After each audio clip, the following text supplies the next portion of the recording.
Pero syempre, bago po tayo dumako sa mga may init na issue at balita, dito muna tayo sa ating Food for the Soul and Food for the Spirit.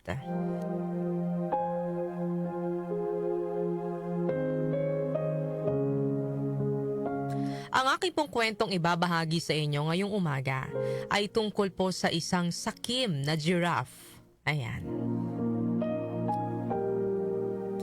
Isang araw, inimbitahan ng isang hari ang lahat ng hayop na dumalo sa selebrasyon ng kanyang ika-100 taong kaarawan na gagawin sa labas ng palasyo. Sa araw po ng mismong kaarawan ng hari, lahat ng hayop ay nagkakasiyahan. Habang nagkakatuwaan ang lahat, ay umakyat po ang hari sa stage at may inanunsyo.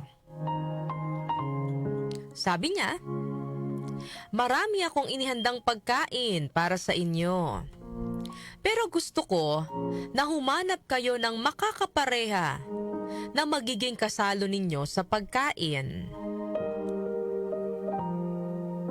Halos lahat ng hayop ay pinili ang mga kasing laki ng kanilang katawan na maging kapartner. Gaya po ng leon, pinili niya ang tigre. Ang elepante naman, pinili niyang maging kapareha ang hippopotamus. Pero iba po ang nasa isip ni giraffe. Ayon kay giraffe, kapag pumili ako ng hayop na kasing laki ng katawan ko, magkakaroon pa ako ng kaagaw sa pagkain. Baka hindi ako mabusog. Kaya alam ko na, ang gagawin ko, maliit na hayop lang ang kukunin kong partner. Walang pagdadalawang isip ay pinili ni giraffe si Tipaklong bilang maging partner. Alam niya nga maliit lang si Tipaklong kaya kaunti lang na pagkain ang mauubos nito, kaya tiyak ay mabubusog siya. Nang lahat ng hayop ay nakapili na ng kanilang partner, ay muling nagsalita ang hari. Bago tayo dumako sa handaan, ay magkakaroon muna tayo ng isang palaro. At ang napili ninyong partner ang inyong magiging teammate. Sa dulo ng bakod ay maraming mabibigat na bato. Ang kailangan nyong gawin ay itulak ito palabas sa kabilang bakod. Sa oras na magawa ninyo ito, ay maaari na kayong kumain. Dahil karamihan sa mga hayop ay piniling maging partner ang kaparehas nila ng pangangatawan, ay tuwang-tuwa sila nang malaman ang palaro ng hari. Maliban na lang kay giraffe na nagulat sa kanyang narinig. Naisip ni giraffe na malabo na magawa ni Tipaklong na maitulak ang mabibigat na bato sa kabilang bakod. Labis-labis ang pagsisisi ni giraffe na pinili niya si Tipaklong na maging kapartner. Nang magsimula na ang palaro, gaya po ng inaasahan, ay nahirapan siyang itulak ng mag-isa ang bato patungo sa kabilang bakod. Ano po ang aral na mapupulot po natin sa kwento natin ngayong araw po ng Thursday? Lahat tayo, mga kanyusik, ay naghahangad, syempre, ng kaginawaan at kasaganaan sa buhay.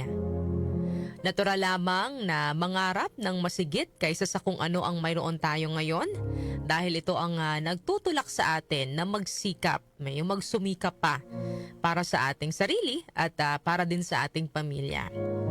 Ngunit may mga pagkakataon na sa sobrang paghahangad natin ng labis, napapahamak tayo at hindi natin namamalayan na nagiging sakim na pala tayo.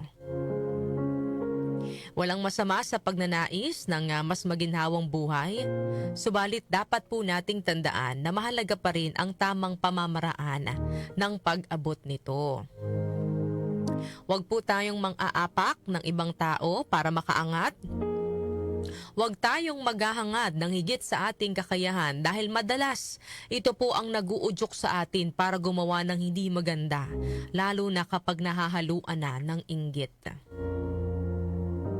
Ang pagiging sakim ay hindi lang nagdudulot ng hindi maganda sa ating kapwa, kundi naglalagay din po sa atin sa kapahamakan. Hindi po ba yung nangyari sa giraffe doon sa ating kwento? And gusto niya sanang lamangan itong si grasshopper dahil alam niyang itong tipaklong kukonti lang naman ang kayang kainin. Malamang siya mas maraming makakain. Kaya siya ang pinili niyang maging partner. Pero ending, iba pala yung magiging palaro ng hari.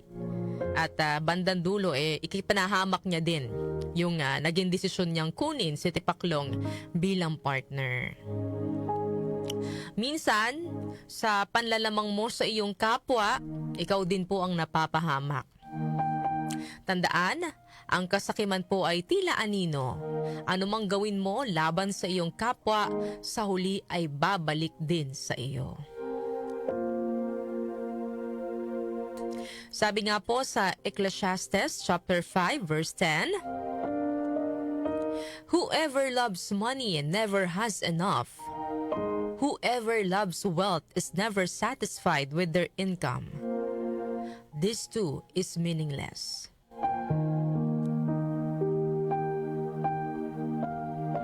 Yan po ang ating food for the soul and food for the spirit ngayong araw po ng Thursday.